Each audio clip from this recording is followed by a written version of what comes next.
Alors aujourd'hui, nous allons commencer le pilier numéro 2, savoir éliminer. On avait vu le pilier numéro 1, savoir se nourrir. Donc on avait retracé tout ce qu'étaient les principes de nutrition selon les concepts de la naturopathie. On a parlé d'alimentation biologique humaine, on a parlé de biocompatibilité et puis de l'alimentation à dominante végétarienne, tout au moins végétal, si ce n'est végétarien.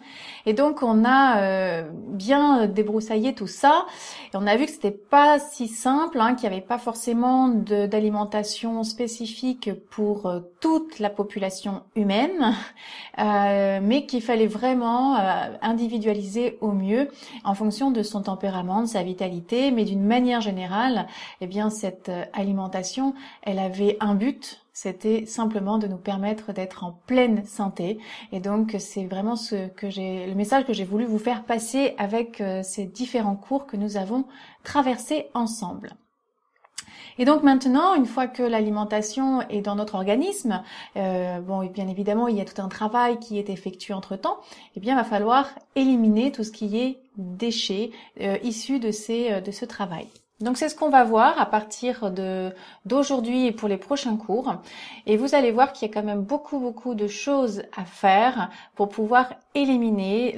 L'important n'est pas de se décaper, mais simplement d'assurer une élimination régulière pour éviter l'encrassement.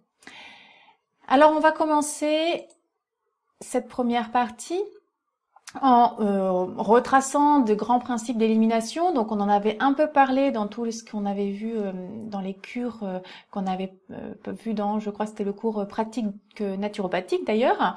On avait parlé des différentes cures, de la cure de désintoxication notamment.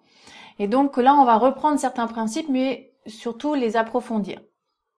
Nous allons voir également les différents déchets qui sont produits dans notre organisme et quels différents émonctoires également qui vont prendre en charge ces déchets. Donc là, on va vraiment retracer tout cela. Et puis ensuite, en deuxième partie de ce cours, eh bien, on va plus précisément reparler de l'encrassement de l'organisme, les différents aliments et leur nature encrassante. Et puis, je vais introduire dans ce cours le principe d'autolyse, parce que c'est grâce à l'autolyse que notre corps se nettoie, entre autres. Alors, c'est parti. Quelques principes d'élimination. Donc, comme je vous disais, tout travail va avoir différentes caractéristiques. Il va d'abord avoir besoin d'énergie. Donc, s'il n'y a pas d'énergie ou bien de force vitale suffisante, il ne peut pas y avoir de travail. Il a besoin, ce travail va produire un résultat, donc il y a un objectif. Chaque cellule a une fonction particulière, elle est spécialisée et quelle que soit sa spécialisation, de toute manière, elle va produire un résultat. Que ce soit pour avoir une action dans le mouvement, que ce soit pour stocker, que ce soit pour produire des hormones, etc. Donc chaque cellule est spécialisée dans un travail et produit un résultat.